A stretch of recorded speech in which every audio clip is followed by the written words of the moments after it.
From a combat perspective, I always, and I still feel like the meat and potatoes of any God of War game is combat.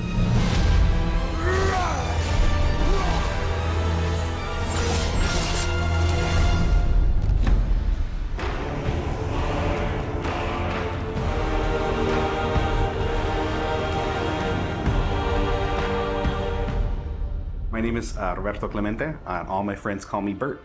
I'm a senior combat animator here at Sony Santa Monica. My name is Kim Nguyen, and I'm a gameplay animator. Hi, I'm Sabra, and I'm a senior VFX artist on God of War Ragnarok. My name is Grace Pan, and I'm a gameplay animator in God of War Ragnarok. Hi, I'm Stephen O'Hara, GBA, combat designer on God of War. And I create interesting and memorable creatures that players like to attack and defend against. As an animator, you gave life to characters. You make them move, you gave them personalities, you gave them weight.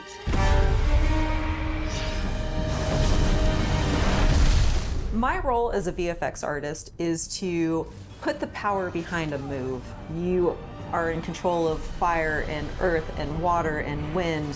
Whether you are throwing your axe or on the receiving end of an enemy spell, VFX is what really gives the movement and the danger to every move that a character or enemy makes.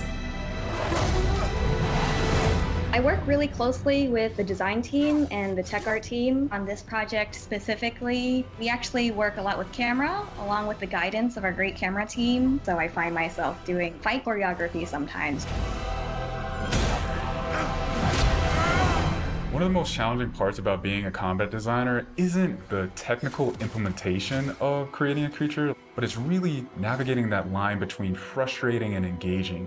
We want to make something that makes players lean forward and focus and really try hard against that enemy and feel good about overcoming that, but we don't want to make them feel defeated if they can't figure something out. And then it feels rewarding when you win, not because it was impossible, but because it was fun and engaging.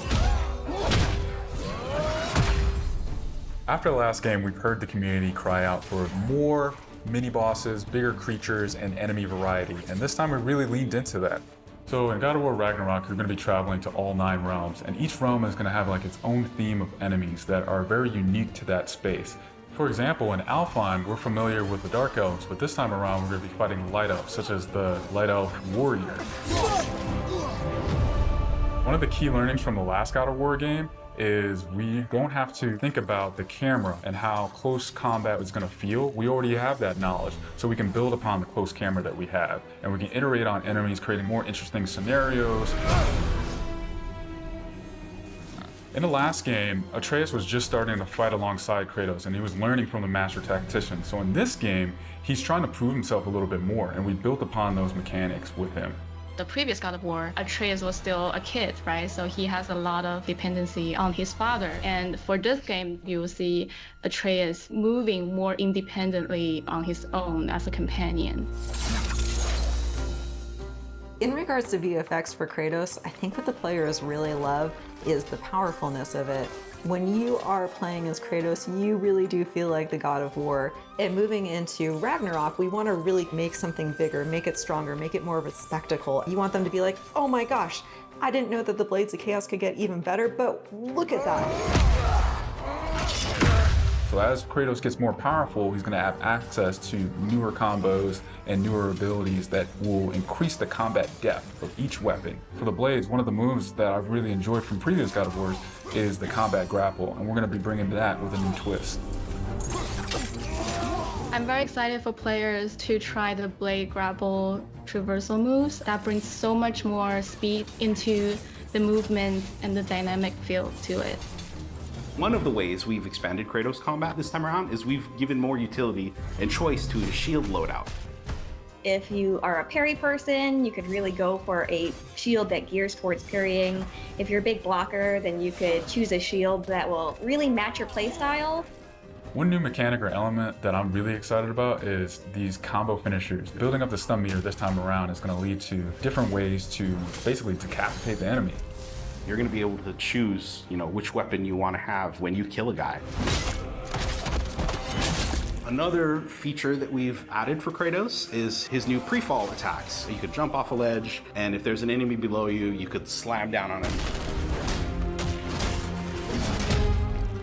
There's such an emphasis on verticality in some of these fights that it's super engaging. And as Kratos, now that you have so much mobility and that you can also take advantage of that verticality, I think it just adds such another interesting layer to a fight. In God of War Ragnarok, we've enhanced the Kratos and Atreus duo. He's going to initiate a little bit more, be aggressive. He's going to fight alongside you, and sometimes even surprise you with his combo abilities too. Some of the new expanded companion actions that you'll see Atreus do leverage the fact that he's older now, he's bigger now. And he's different from Kratos, so his magic has a different flavor. Not only that they fight side by side together, there are also a lot of mini games and player interaction moments. For example, like the puzzle systems and the set pieces. You definitely will see a lot more collaborations between father and son.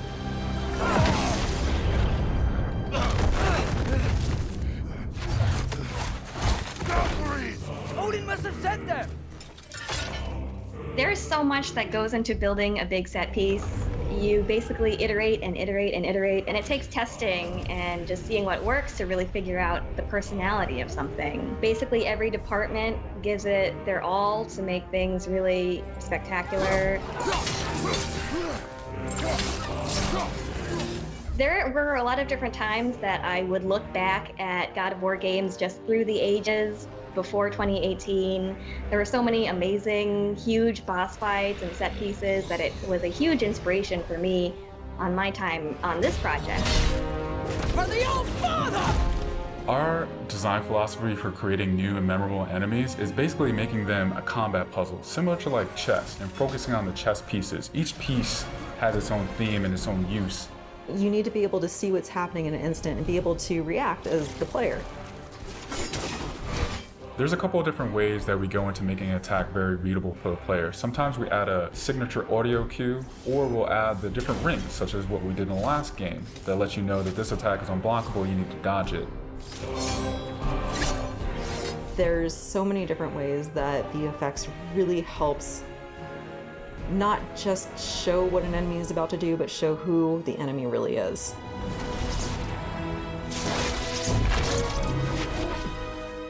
Everything you design has to be surrounding the essence of the character and a story. It's what makes it believable and memorable in the first place. I think what I'm most excited about is for players to experience the diversity of enemies that this game has to offer. You will be fighting everything from small little creatures to things that will take up the entire screen. All of their designs run the gamut. I think each one looks so much different from the next one, and each of them have their own play styles and their own little fantasies that go into it. And so I think if you are really into Norse mythology, you'll be very interested to see how Sony Santa Monica has taken some of these creatures and interpreted them for God of War. Everything that goes into the game, there's emotion behind it and intent behind it, and by the time it gets to you, everything that you've seen that you're going to play and experience has been sweated over, bled over, tested, and is fun to play.